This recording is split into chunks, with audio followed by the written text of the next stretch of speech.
Hello students, तो आज का टॉपिक है इलेक्ट्रोकेमिस्ट्री के अंदर relation between delta G not and E not cell. Relation between delta G not and E not cell. Standard Gibbs free energy को delta G not बोलते हैं। Standard Gibbs energy delta G not और standard EMF of cell that is called as E not cell. तो आपको delta G not का जो relation होता है ई नॉट शेल के साथ वह होता है minus N F E not cell. Delta G naught equal to minus N F E not cell. यहां पर एन क्या है? Mole of electron involved in balanced equation. किसी बैलेंस्ड इक्वेशन में, सेल रिएक्शन में, बैलेंस्ड सेल रिएक्शन में, balanced redox reaction में N का वैल्यू यहाँ मोल ऑफ इलेक्ट्रॉन कितना इन्वॉल्व है उसको रिप्रेजेंट करता है। वहीं एफ जो है यह फेराडे कांस्टेंट को रिप्रेजेंट करते हैं और इसका वैल्यू कितना होता है 96500 कूलम। और ई नॉट शेल जो यहाँ पर है ये है standard EMF of cell. It means standard potential difference of cell. तो आप डेल्टा जी नॉट से ई नॉट शेल फाइंड कर सकते हैं, या ई नॉट शेल नोन हो तो डेल्टा जी नॉट भी फाइंड कर सकते हैं। इसे बोलते हैं हम लोग स्टैंडर्ड गिब्स एनर्जी। आप जानते हैं थर्मोडायनेमिकल टर्म में standard Gibbs energy. It is a state function which depend on initial state and final state, but when its value is measured at 298 Kelvin temperature and 1 bar pressure, then it is called standard Gibbs energy. जब 298 kelvin temperature पे और 1 बार pressure पे Gibbs free energy का value major करते हैं तो आप उसको डेल्टा जी नॉट से रिप्रेजेंट करेंगे, या उसको standard Gibbs free energy change बोलते हैं। याद रखना है टेम्परेचर यहाँ होता है 298 केल्विन और प्रेशर कितना रहता है 1 बार। ई नॉट शेल जो निकालते हैं ये भी आपको 25 degree Celsius, it means 298 kelvin पे ही मेजर होता है। और एफ क्या है? Faraday constant. और एन क्या है? Mole of electron involve in the balanced equation. यदि किसी सेल रिएक्शन का डेल्टा जी नॉट निगेटिव में आ जाए, ये तभी निगेटिव आएगा जब ई नॉट शेल क्या होगा? पॉजिटिव होगा। जब आपको ई नॉट शेल पॉजिटिव होगा तभी डेल्टा जी नॉट निगेटिव होता है। और डेल्टा जी नॉट जब निगेटिव होगा तो आप समझिए वो प्रोसेस, वो सेल रिएक्शन, वह रिडॉक्स रिएक्शन फिजिबल होगा। अदरवाइज जब डेल्टा जी नॉट का वैल्यू पॉजिटिव आता है, it means E not cell negative आ जाए, तो समझिए वो सेल रिएक्शन फिजिबल नहीं होगा, मतलब वो रिएक्शन स्पॉन्टेनियस नहीं होगा। तो आपको सेल के स्पॉन्टेनियस होने के लिए, सेल रिएक्शन के स्पॉन्टेनियस होने के लिए डेल्टा जी का वैल्यू नेगेटिव होना चाहिए, और डेल्टा जी का नेगेटिव वैल्यू होने के लिए आपको ई नॉट सेल का वैल्यू पॉजिटिव होना चाहिए, क्योंकि यहाँ नेगेटिव साइन है ऑलरेडी। तो ई नॉट सेल जब पॉजिटिव आएगा तो negative into positive, negative delta G देगा। और नेगेटिव डेल्टा जी का मतलब हो गया process will be spontaneous. Positive delta G का वैल्यू आ रहा है तो इसका मतलब process will be non spontaneous. यदि डेल्टा जी का वैल्यू 0 होता है हम लोग इस प्रोसेस को अंडर इक्विलिब्रियम समझते हैं। अब देखिए डेल्टा जी का रिलेशन इक्विलिब्रियम कांस्टेंट के साथ में किस तरह से होता है। तो लिखेंगे हम लोग relation between delta ji and equilibrium constant. It means delta G not का रिलेशन होता है इक्विलिब्रियम कांस्टेंट केसी के साथ। तो थर्मोडायनेमिक्स में आप एक इक्वेशन पढ़े होंगे, डेल्टा जी और डेल्टा जी नॉट के बीच का रिलेशन। डेल्टा जी नॉट और रिएक्शन कोशेंट के बीच जो रिलेशन होता है वह इस तरह से है। Since delta G equal to होता है delta G naught plus R T L N T, मतलब आपको हो गया यहाँ पर आर का वैल्यू यूनिवर्सल गैस कांस्टेंट, और इस यूनिवर्सल गैस कांस्टेंट का वैल्यू आप जानते हैं 8.314 जूल पर केल्विन पर मोल होता है। और टी जो है वो टेम्परेचर होता है जो कि केल्विन स्केल में हम लोग यूज करते हैं, और के जो है वो क्या है? This is called reaction quotient. K is reaction quotient. और डेल्टा जी जो है वो गिब्स एनर्जी है, और डेल्टा जी नॉट जो है that is the standard Gibbs energy. Standard Gibbs energy change, Gibbs energy change बोलना चाहिए, डेल्टा जी है Gibbs energy change, standard Gibbs energy change और गिब्स एनर्जी चेंज के बीच में इस तरह से रिलेशन होता है जो हम लोग थर्मोडायनेमिक्स में देखे हैं।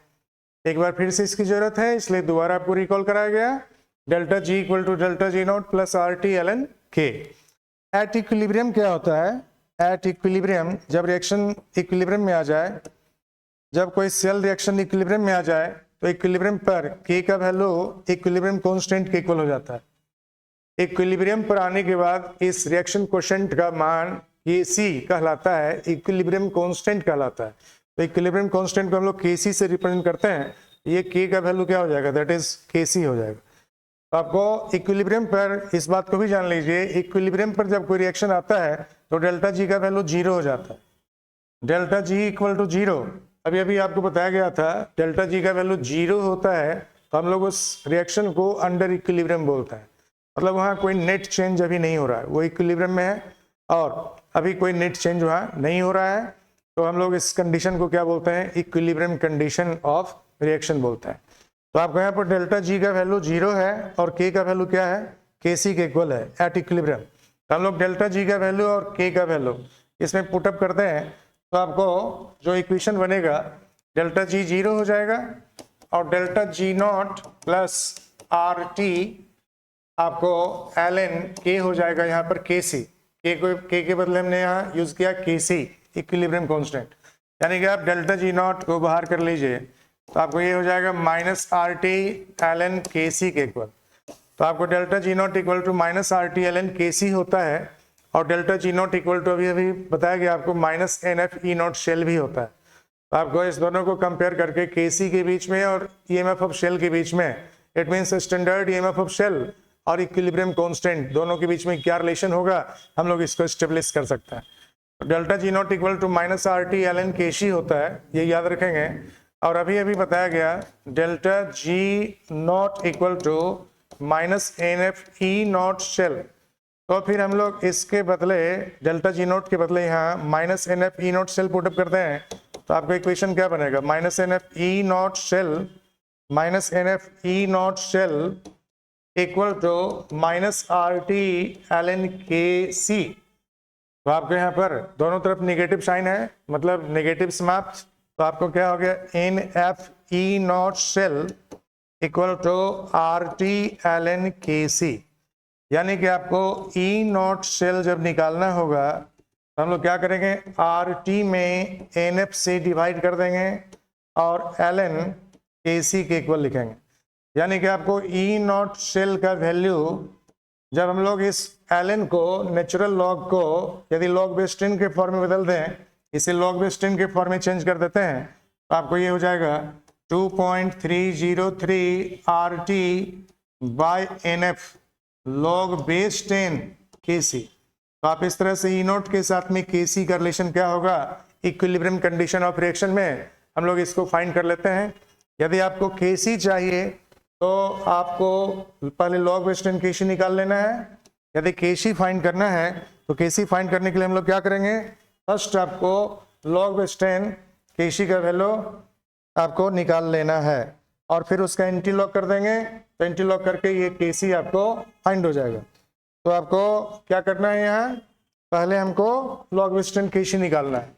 Log base 10 K C equal to कितना हो जाएगा? ये निकालना है तो N F E not cell by 2.03 R T कर देंगे, यानी कि आपको ये हो गया N F E not cell divided by 2.303 R T.